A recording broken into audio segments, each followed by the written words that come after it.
Donald Trump has named his campaign manager Susie Wiles as his White House Chief of Staff, and this is his first major appointment since winning the U.S. presidential election.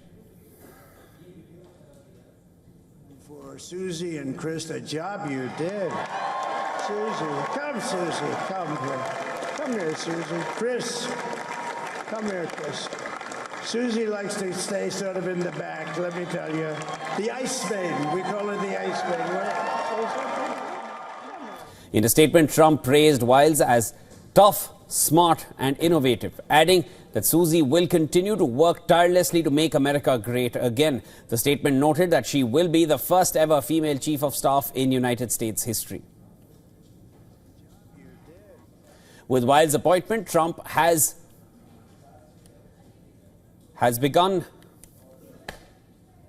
the process of choosing his cabinet and selecting high-ranking officials for his second administration. Now let's take a look at the top contenders so far.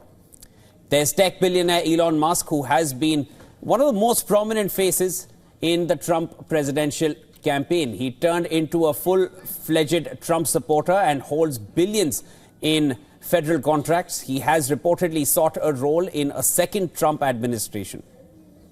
Then there is Mike Pompeo, a former CIA director and Secretary of State and devoted ally of Trump, who chose not to challenge his ex-boss for the Republican nomination.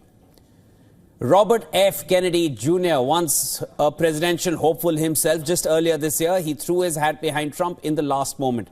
The son of the assassinated Bobby Kennedy and nephew of JFK, he has a strong chance of making it to the Trump cabinet after backing the Republican.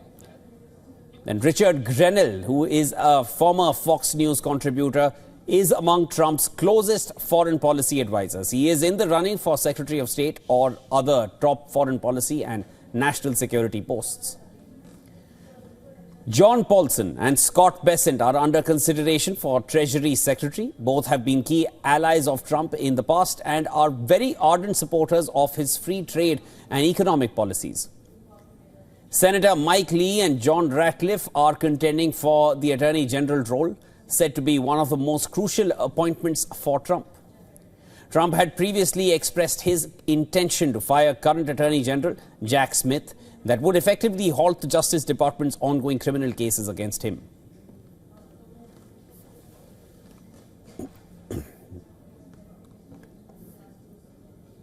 With Trump set to return to the White House, the focus will be on his relationship with global leaders, including India's Prime Minister Narendra Modi. For more on this, WION's correspondent Siddhant Sibal has sent this report from Washington, D.C.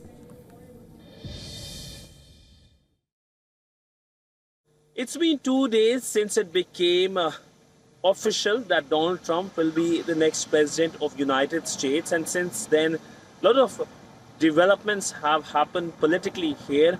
First, of course, Kamala Harris has conceded in a very tearful event at the Harvard University here in Washington, D.C. The country has been addressed by the U.S. President Joe Biden. In his address, he talked about two things. First, he said that he spoke to Trump and assured him on peaceful transfer of power. He said that on 20th of January 2025, there will be the peaceful transfer of power. The second is on Kamala Harris. He praised her and lauded her campaign. But all in all, we know that this year's election was politically charged and both sides left no stone unturned to make sure that they are the winner. But finally, when it comes to the counting and the votes, Donald Trump won. Of course, with Donald Trump presidency, he has been the president in the past. And of course, there is a divided America on that. Many have celebrated, but many are not also happy about it. There are, of course, concerns, but Trump supporters say and dismiss these concerns, saying that there is nothing to be concerned. In fact, they believe that America will get on better with the world under Trump's presidency. But we'll get to know what happens next year. We also know that global reactions have poured in since Donald Trump's victory. He has spoken to several world leaders, including Indian Prime Minister Narendra Modi, who has congratulated him. Sudan Sibbal for WION.